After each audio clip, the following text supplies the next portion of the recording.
Welcome to Abrar electrical world. ये topic मैंने इसलिए सेलेक्ट किया है कि बारिश का ज़माना भी आ गया है और बारिश शुरू भी हो गई है बाज़ जगह। लेकिन उसके अलावा भी आपने देखा है कि जो बिजली का तार, ये जो बेयर कापर वायर होते हैं, एल्युमिनियम हो या कापर हो, जो भी तार होते हैं, अगर ये टूट कर गिर जाएं आपके स्ट्रीट में, गली में, तो आप देखें कि ये लाइव रहते हैं, यानी कि इनमें वोल्टेज रहता है। अब मसला ये है कि ये रहता है तो क्यों रहता है, और इतना ज़्यादा जब प्रोटेक्शन की बातें होती हैं तो ये फिर क्यों ऐसा होता है। तो देखिए, बात यह है कि मैंने एक छोटी सी डायग्राम खुद बनाई है वाइट बोर्ड पे, और मैं उससे आपको एक्सप्लेन करता हूँ। बड़ा सिंपल सी बात है। देखें, ये मैंने एक छोटा सी यहाँ पर डायग्राम अपने वाइट बोर्ड पे बनाई जिसपे मैं पढ़ाता हूँ। और ये देखें, इसमें मैंने ये लिखा है कि ये एक सब स्टेशन में ये एक ट्रांसफार्मर है, न्यूट्रल इसका ग्राउंड है, और ये एलटी सर्किट यहाँ से निकला है। एलटी साइड ट्रांसफार्मर की शो कर रहा हूँ मैं। डेल्टा स्टार ट्रांसफार्मर सपोज है सब स्टेशन में, पीएमटी में पोल माउंटेड ट्रांसफार्मर है, और उसमें फ्यूज लगे होते हैं सर्किट में, 400 500 600 एम्पियर के एचआरसी फ्यूजेस होते हैं, हाई रप्चर कैपेसिटी फ्यूजेस कहते हैं। अब अगर ये तार यहाँ से जा रहा है सब स्टेशन से बाहर पोल से, और ये तार टूट के ज़मीन पे गिर गया, तो कुछ यूँ होगा कि एक फॉल्ट करंट यहाँ से डेवलप होगा, और ये इस तरह से इसमें न्यूट्रल में वापस जाएगा। अब आप देखिए कि ये मैंने ये दिखाया है कि फॉल्ट करंट की वैल्यू क्या होगी। वो ये होगी कि इसका वोल्टेज कितना है, सिंगल फेज वोल्टेज है 200 वोल्ट है, 200 है, 250 वोल्ट कर लो, 230 कर लें। तो उसके बाद आप ये देखें कि इसके हम अब डिवाइड करेंगे जितना ये पाथ का रेजिस्टेंस है, ये वाला पूरा। सपोज इस स्टेशन के बिल्कुल करीब था, तो मैंने ये ले लिया है कि जितना दूर होगा तो ये और भी बढ़ता चला जाएगा। अब क्या होगा कि ये एक पहले पोल पे तार टूट के गिर गया है, और ये ज़मीन पे पड़ा है, और ये यहाँ से रिटर्न पाथ बन गया, और ये करंट जा रहा है। अब ये करंट कितना होगा, देखें, 200 वोल्ट डिवाइडेड बाई, मैंने क्या किया कि मैंने रेजिस्टेंस को उस पूरे पाथ के 1 ओम ले लिया। तो क्या हो गया, 1 ओम से डिवाइड कर देंगे तो ये आ गया 200 एम्पियर। अब 200 एम्पियर है।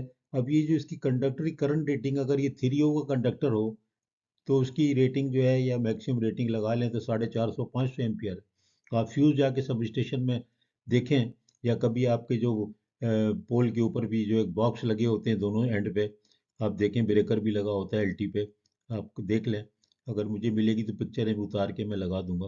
तो उसके अंदर आप देखें फ्यूज लगे होते हैं, तो वो फ्यूजेस जो है 400 500 एम्पियर के होते हैं अगर प्रॉपर फ्यूज लगा है। वरना तो फिर आपको पता है अपने यहाँ तो जुगाड़ सिस्टम है, जो तार मिला वहाँ पर उसको उसने वहाँ लगा दिया, और वो करंट उसकी कुछ भी होती रहे। तो लोड करंट के हिसाब, लोड करंट पे ना फ्यूज उड़े, तो आपने उसको 400 एम्पियर का फ्यूज लगा दिया, चलो ये भी सही है। अब सवाल ये है कि ये कैसे फ्यूज उड़ेगा, जबकि जब करंट सिर्फ 200 है, यहाँ से तार टूट गया, तो ये लोड करंट जो था वो तो कम हो गया। अगर ये तार 10 पोल के बाद टूटे, तो शुरू के जितने भी यहाँ पर हैं वो तो उस पे यहाँ पर थोड़ी देर के लिए वो लोड रहेगा, और उसके बाद ये फॉल्ट करंट अगर आएगा तो वो लोड भी, अगर फ्यूज नहीं उड़ा, तो ये सारे लोड चलता रहेगा, तो उस केस में फिर भी चांस है कि उड़ भी जाए। लेकिन नॉर्मली जो है ये इतना फॉल्ट करंट नहीं मिलता, क्योंकि मैंने तो बहुत देखे, बहुत कम रेजिस्टेंस लिया हुआ है, 1 ओम।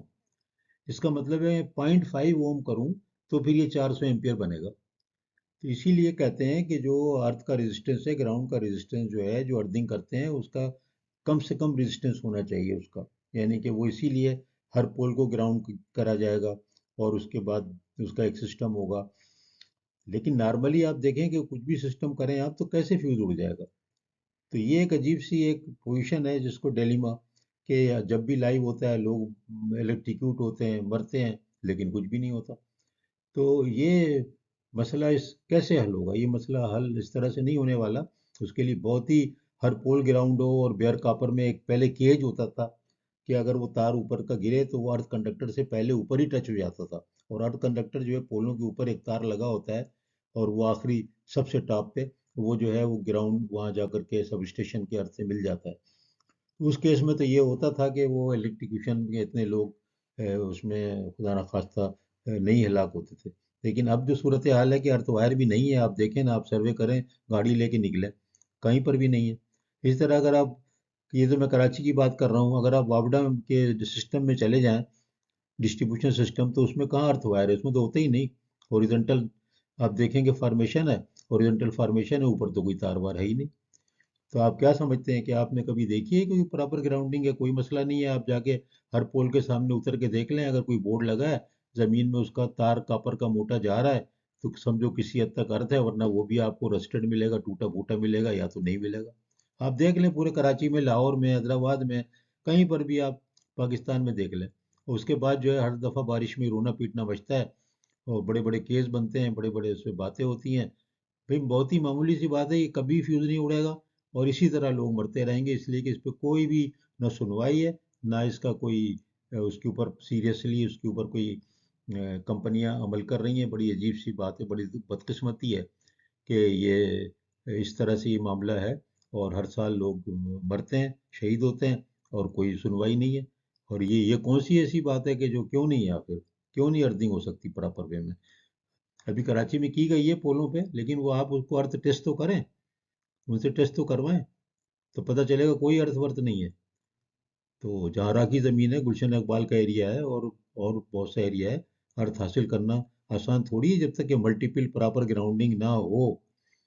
पहले ज़माने में हर पांचवा पोल अर्थ होता था कराची में। वो अर्थ होता था पांचवा, क्यों पांचवा? इसलिए कि उसके बावजूद पांचवें पोल, हर पोल के ऊपर एक अर्थ कंडक्टर होता था, बेयर। और वो अर्थ कंडक्टर जो ऊपर वाला जो होता था ना, उसके साथ एक केज बनाते थे, और केज बनाते थे, कोई भी तार टूटेगा फेस का तो अर्थ कंडक्टर पे गिरेगा, केज में फंस जाएगा। मैं कोई केज का फोटो मिलेगा पुराना तो दिखा दूंगा, वो केज है ही नहीं कराची में। तो इसलिए अभी देखिएगा आप, जब भी तार टूटेंगे तो ये सब लाइव रहेंगे। जहाँ एबीसी कंडक्टर हो गया तो वो तो 10 20 25% जगह हो गया ना, उसको कोई मिसाल तो नहीं बना सकते हम। तो इस तरह की ये चीज़ें हैं कि वो चीज़ें नेगलेक्टेड हैं, मालूम सबको है, और कुछ नहीं होता। कोर्ट में केस जाएंगे, और वो जो शोएब हाशमी का प्रोग्राम आता था, आए बाएं शाएं शाएं बाएं आए, उसके बाद ख़त्म। तो ये बहुत इंपॉर्टेंट बात है, ये बड़ी सीरियस बात है। इसके ऊपर गौर करना चाहिए सारे लोगों को, इंजीनियरों को, कि ये कौन सी ऐसी बड़ी बात है, क्यों नहीं हो सकता है।